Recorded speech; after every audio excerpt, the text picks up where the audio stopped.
E queria mudar a conversa para a geopolítica e mostrar duas notícias que confirmam a intenção dos Estados Unidos e o êxito dos Estados Unidos de arregimentar aliados na Europa para a sua luta contra a Rússia. Então, o primeiro caso que o Financial Times traz é que a Sérvia, que tradicionalmente tem uma ligação com a Rússia e que tem um governo, no mínimo, que tentava estabelecer boas relações com Putin, está vendendo munição para a Ucrânia de maneira disfarçada, vendendo para intermediários, e esses intermediários repassam para a Ucrânia munição sérvia, mostrando essa mudança de rumo nas alianças do governo do país, que se tinha um alinhamento moderado com a Rússia, hoje,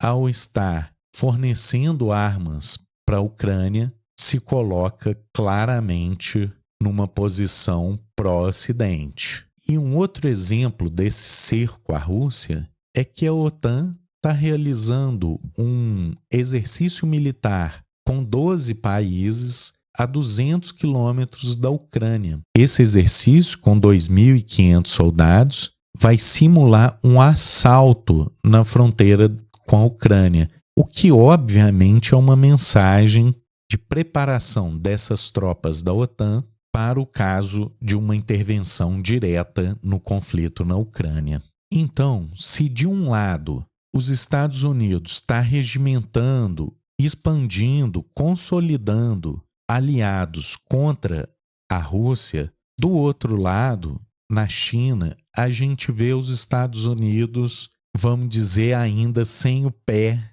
afundado no acelerador. Ele ainda está tateando essa situação com a China, e uma demonstração disso é que o secretário de Estado vai visitar a China para tentar colocar panos quentes nas tensões contra o país. Mas eu queria fazer a leitura sobre a ótica da China, que é muito interessante, pois semana passada mesmo ela recusou um encontro com o secretário de Defesa dos Estados Unidos, mas agora vai receber no país o secretário de Estado. E a mensagem é mais uma vez muito clara. Ela não quer levar as conversas para o lado militar, para o lado dos secretários de defesa, mas sim para a diplomacia, mostrando que ela prefere o caminho da solução diplomática, da negociação, do que da disputa militar. Essa visita do Blinken já era esperada em fevereiro, mas por conta daquele episódio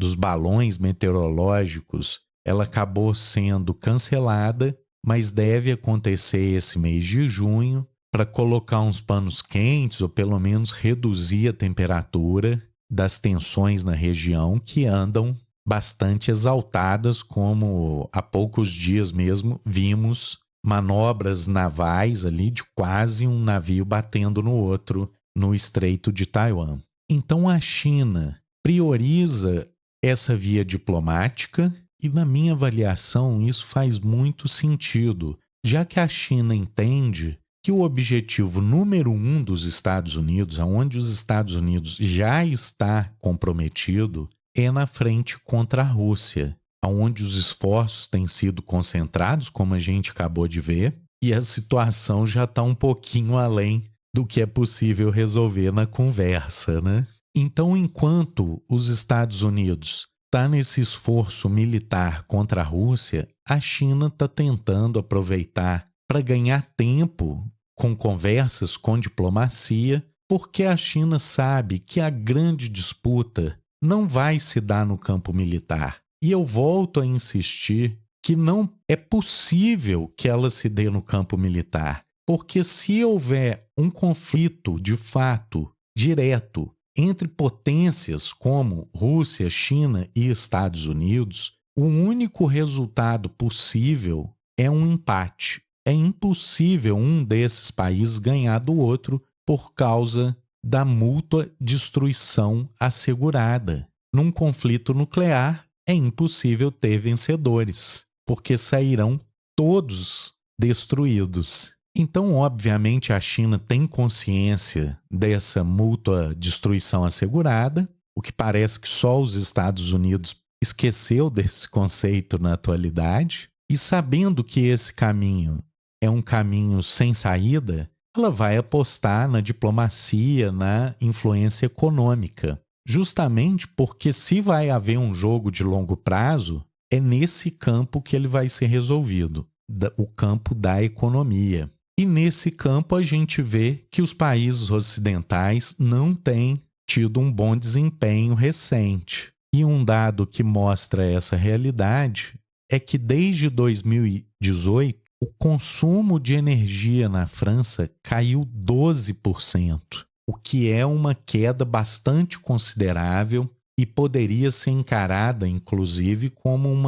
um esforço na transição energética, numa estrutura menos dependente do consumo de energia. Mas, na verdade, o que aconteceu não foi isso. O que aconteceu é que desde 2018 e 2019, a renda do trabalhador francês tem caído tanto que o tem impelido a diminuir o consumo de energia. Em outras palavras, os franceses estão ganhando tão pouco que estão tendo que passar frio de noite porque não tem dinheiro para pagar o aquecimento. E a China, né, vendo essa situação de declínio econômico, de depreciação da economia no Ocidente, é óbvio que ela enxerga como uma oportunidade dessa disputa no campo econômico, sendo muito mais interessante do que partir para porrada e acabar com o planeta.